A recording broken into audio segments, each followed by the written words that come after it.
Siddharth, railway stocks पे क्या करना चाहिए? कल रेलवे बजट के बाद से बिकवाली जो शुरू हुई है वो थम नहीं रही है। 7-7% आज भी स्टॉक्स नीचे है। टीटागढ़ वैगन्स, कालिंदी, टेक्समैको सभी में गिरावट देखने को मिल रही है। What's your call? क्या अभी एग्जिट कर जाएं या फिर बहुत ज्यादा टूट चुके हैं स्टॉक्स? देखिए, हमारे कोई कवरेज में नहीं है क्योंकि ये हर साल हम देखते आ रहे हैं कि रेलवे बजट के बाद पूरे ही पैक में करेक्शन जरूर देखने मिलता है।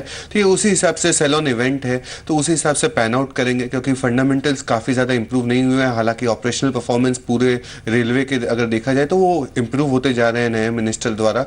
बट ओवरऑल पर्सपेक्टिव से इसमें कंपनियों के लिए ज़्यादा ऑर्डर बुक आना या ज़्यादा ऑपरेशनल एफिशिएंसी होना अभी भी समय है। तो हमारे कोई कवरेज में नहीं है, इसलिए कोई रिकमेंडेशन भी नहीं दे सकते। बट ये एक जनरल ट्रेंड देखा जाता है कि इवेंट के बाद स्टॉक्स जरूर करेक्ट करते हैं। जी, इस बीच कुछ और स्टॉक्स देखिए मैंने राष्ट्रीय केमिकल फर्टिलाइजर्स का जिक्र किया था, वॉल्यूम्स अच्छे खासे हैं। उसके बाद एक आप आशापुरा माइनिंग को देखिए, आज फिर थोड़ा सा ये काउंटर एक्टिव है 7690 पर, लगभग 40,000 का कारोबार। सीबी यहाँ पे छोटे स्टॉक्स पे थोड़ा सा मैं फोकस कर रहा हूँ। यहाँ पे ट्रेडिंग प्रोस्पेक्टिव से कोई कॉल लेंगे आप? देखिए, ओवरऑल अगर आज मोमेंटम में है तो वीरेंद्र मैं बिल्कुल एंट्री लेने के लिए कहूँगी, क्योंकि आज मार्केट में मैं भी एक रिलीफ रैली एक्सपेक्ट कर रही थी जिसमें ये स्टॉक भी पार्टिसिपेट कर रहा है। 77 के आसपास अगर ये स्टॉक अभी मेंटेन कर रहा है तो 75 के नीचे स्टॉप लगा के मैं एंट्री लेने का सोच रही हूँ। मतलब सजेस्ट कर सकती हूँ जिसका टारगेट 80 तक का हो सकता है। आज के दिन के लिए एंट्री लिया जा सकता है। सिद्धार्थ, हाउसिंग फाइनेंस कंपनियों पे व्यू क्या आपका? रिटर्न्स बिल्कुल नहीं मिले इस पर्टिकुलर स्पेस में। इनफैक्ट फाइनेंशियल स्पेस लगातार डिसअपॉइंट कर रहा था, लेकिन अब बजट से क्या एक्सपेक्टेशन है इस सेक्टर की? और क्या कोई स्टॉक ऐसा है, LIC हाउसिंग, इंडियाबुल्स हाउसिंग या फिर कोई और जो आपके रडार पर है? जी बिल्कुल रजत, आपने बहुत सही प्रश्न पूछा है कि NBFC स्पेस में हाउसिंग फाइनेंस कंपनियां काफ़ी अच्छा परफॉर्म कर सकती है, और स्पेशली वो कंपनियां जो मिड और स्मॉल सेगमेंट को केटर करती है। Companies like LIC housing finance जो हमारे रडार में है, हम रिकमेंड भी करते हैं।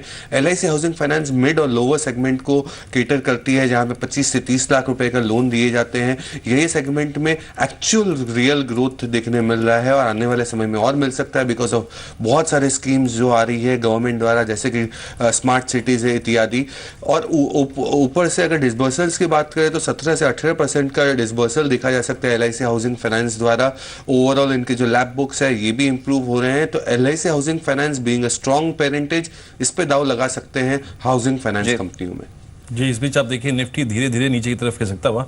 ब्रिजेश सिंह भी हमारे साथ हैं। ब्रिजेश, निफ्टी पर क्या करेंगे आप? अभी 7030 का दर है, एक गैप अप ओपनिंग, ये आपको शॉर्ट के लिए अच्छा लग रहा है या फिर अभी इन लेवल्स पे लॉन्ग करेंगे आप? देखिए, ओवरऑल तो यही है कि ट्रेंड तो डाउन ही है and we have been trading in a downward channel slope with lower highs and lower low. अगर कोई ट्रेडर मिस कर गया है सेल अपॉर्चुनिटी तो मेरी सलाह तो उनके लिए यही रहेगी कि सेल ऑन राइज की स्ट्रेटेजी बना के चले। अपसाइड जब तक 7250 और 7270 का एक रेजिस्टेंस जोन है, जब तक वो क्रॉस नहीं करता तब तक तो सेल की ही स्ट्रेटेजी रहेगी। अगर एग्रेसिव ट्रेडर की अगर मैं बात करता हूं तो तब भी 7190 का एक रेजिस्टेंस जोन है, तो कोई अगर उछाल आता है तो उसी का स्टॉप लॉस लेके सेल कीजिए। डाउन साइड में लगभग 6800 का एक सपोर्ट एक है। मुझे लगता है कि वो भी शायद एक बार ब्रेक अगर कर गया तो वहां से अगर जो बिकवाली आएगी तो करीबन 150-200 पॉइंट की और बिकवाली आपको देखने को मिलेगी।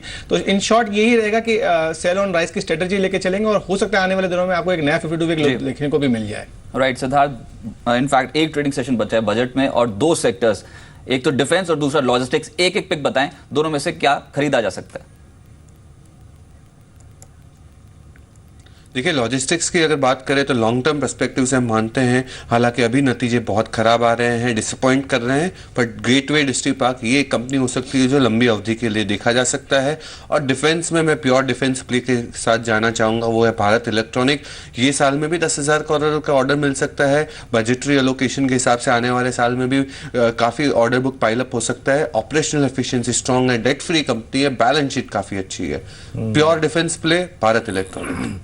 निफ्टी तेजी से डे लो की तरफ बढ़ता हुआ, और इस बीच में थोड़ा सा निफ्टी से बाहर निकलने के बाद अब आऊंगा जरा लॉजिस्टिक्स पे। निफ्टी डे लो पर है इस वक्त, लॉजिस्टिक्स पे आइए जरा। एग्जैक्टली लॉजिस्टिक्स क्या कर रहा है? देखिए, लॉजिस्टिक्स को समझने के लिए, रिएक्ट करने के लिए बाजार के पास एक ही दिन का दिन है, और वो है गति, स्नोमैन लॉजिस्टिक्स और एक गेटवे डिस्ट्रिक्ट पार्क। ये तीन स्टॉक्स तेज हैं और सिकाल और एजिस लॉजिस्टिक्स बैकफुट पे खड़े हैं। लेकिन गति जो कि 100 रुपये के आसपास है, इस पर टेक्निकली आपका व्यू क्या है? सिमी, इस पर कुछ करना चाहिए? गति पर कोई एक्शन नजर आ रहा है आपको इन लेवल्स पे छोटे स्टॉप लॉस के साथ? देखिए 100 के ऊपर मेंटेन कर रहा है तो 100 का एक साइकोलॉजिकल सपोर्ट होगा, वो 100 के नीचे स्टॉप लगा के एंट्री लिया जा सकता है। पर ओवरऑल वीरेंद्र चार्ट में जितना वीकनेस है बहुत जल्दी मुझे नहीं लगता कि इसमें कुछ मतलब सुधार आएगा। अगर कोई लॉन्ग टर्म के लिए सोच रहा है तो भले ही इसमें निवेश कर सकते हैं या पोजीशन होल्ड कर सकते हैं, पर बहुत ज़्यादा एटलीस्ट शॉर्ट टर्म में उम्मीद नहीं है। अगर यहाँ से 115-20 तक भी मिलता है तो वो काफ़ी होगा एग्जिट करने के लिए। व्यू बहुत ज़्यादा अच्छा नहीं है। इंट्राडे का मोमेंटम मेंटेन करने के लिए 100 का लेवल होल्ड करना पड़ेगा। ऊपर में 106 से 108 का टारगेट देखने को मिल सकता है अगर मेंटेन्ड होता है ये मोमेंटम।